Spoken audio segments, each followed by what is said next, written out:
Is this gambling और what? इस chapter में स्टॉक्स और बॉन्ड के बीच की इन्वेस्टमेंट को कंपेयर किया गया है। साथ ही इन दोनों में से जो भी रिस्क फैक्टर जुड़े हैं उन्हें भी एक्सप्लेन किया गया है। पीटर लिंच स्टॉक इन्वेस्टमेंट को समझाने के लिए स्टड पोकर के गेम को मेटाफर की तरह यूज करते हैं। स्टॉक मार्केट गिरते ही लोग बैंक भागते हैं बॉन्ड लेने के लिए। बॉन्ड एक लोन की तरह है जो इन्वेस्टर्स पैसे उधार लेने वाले को कुछ इंटरेस्ट रेट पर देते हैं।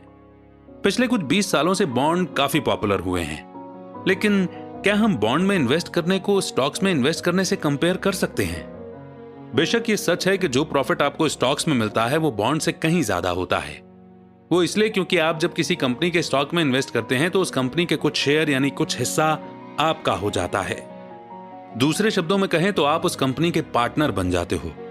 जब कंपनी ग्रो करेगी तो आप भी ग्रो करेंगे क्योंकि आप भी एक पार्टनर हो।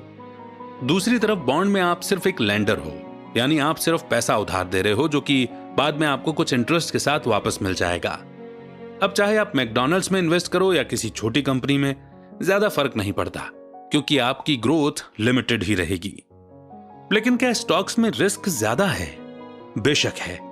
स्टॉक्स आपको किसी भी प्रॉफिट की गारंटी नहीं देते हैं, लेकिन इंपॉर्टेंट यह है कि आप राइट टाइम पर पैसा इन्वेस्ट करो। लोग स्टॉक इन्वेस्टमेंट को इसीलिए एक जुआ बोलते हैं जब वो पैसे हार जाते हैं, लेकिन नुकसान तभी होता है जब आप गलत जगह गलत टाइम पर इन्वेस्ट करते हो। और जहां तक रिस्क की बात है तो रिस्क कहां नहीं है। देखा जाए तो बॉन्ड भी रिस्की है।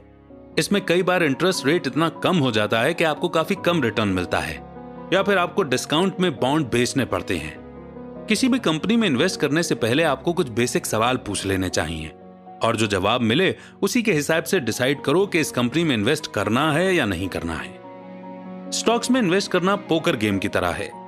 शुरू में आपको कुछ समझ नहीं आता, फिर धीरे धीरे आपके सामने पिक्चर क्लियर होने लगती है।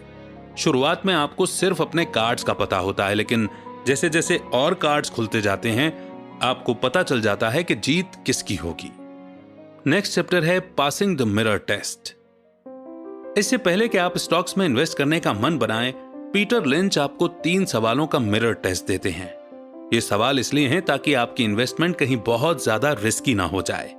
साथ ही पीटर ह्यूमन इमोशंस को भी डिस्क्राइब करते हैं जो उस फैसलों के बीच आते हैं जो कि एक इन्वेस्टर को लेने पड़ते हैं।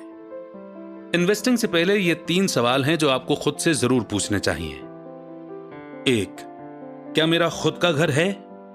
दूसरा, क्या मुझे पैसों की जरूरत है? तीसरा, क्या मैं इतना काबिल हूं कि स्टॉक मार्केट में सक्सेसफुल हो सकूं? स्टॉक्स में इन्वेस्ट करने से पहले आपको अपना घर खरीद लेना चाहिए क्योंकि घर खरीदना एक प्राइमरी इन्वेस्टमेंट है जो ज्यादातर लोग करते हैं। घर खरीदना एक प्रॉफिटेबल इन्वेस्टमेंट है, लेकिन घर खरीदते वक्त उतना ही केयरफुल रहें जितना कि आप स्टॉक्स खरीदते वक्त रहते हैं। अपना घर लेने के बाद खुद से दूसरा सवाल करें, क्या मुझे पैसों की जरूरत है? अगर आपकी कोई और जिम्मेदारी है जहां आपको पैसे की जरूरत है तो फिर स्टॉक्स में पैसा मत लगाइए। जैसे एग्जाम्पल के लिए 1-2 साल में अगर आपको अपने बच्चों के एजुकेशन का खर्चा उठाना है तो स्टॉक्स में इन्वेस्ट करना आपके लिए सही जगह नहीं है। आपको स्टॉक मार्केट में तभी इन्वेस्ट करना चाहिए जब आप नुकसान उठाने की सिचुएशन में हों। अगर आपके इन्वेस्टमेंट से आपकी डेली लाइफ या जरूरत के खर्चों में फर्क नहीं पड़ता तो आप इन्वेस्टिंग के बारे में सोच सकते हो। लास्ट में खुद से सबसे अहम सवाल पूछें, क्या मैं इतना काबिल हूं कि स्टॉक मार्केट में सक्सेसफुल हो सकूं? सक्सेसफुल होने के लिए आप में कुछ पर्सनल क्वालिटीज होनी चाहिए, जैसे patience, tolerance, common sense, flexibility और लगातार डट कर रहने की क्वालिटी।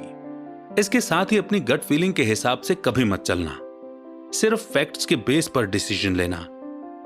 एक एवरेज लापरवाह इन्वेस्टर 3 इमोशन से गुजरता है, कंसर्न, कंप्लेसेंसी और कैपिचुलेशन। इन्वेस्टर इस बात को लेकर चिंतित रहता है कि कहीं स्टॉक्स नीचे न गिर जाएं। इस डर से वो अच्छी कंपनी के स्टॉक्स नहीं लेता। फिर जब वो हायर प्राइस पर स्टॉक लेता है तो अनसेटिस्फाइड फील करता है। फाइनली जब स्टॉक्स उसके खरीदे हुए प्राइस से कम हो जाते हैं तब उसकी हिम्मत टूट जाती है और वो अपने स्टॉक्स बेच देता है। कुछ और इन्वेस्टर्स खुद को लॉन्ग टर्म इन्वेस्टर्स बोलते हैं, लेकिन जैसे ही स्टॉक्स के रेट गिरते हैं वो फौरन अपने स्टॉक्स बेच देते हैं और शॉर्ट टर्म इन्वेस्टर की भीड़ में शामिल हो जाते हैं। आगे बढ़ते हैं एक और चैप्टर की ओर। Is this a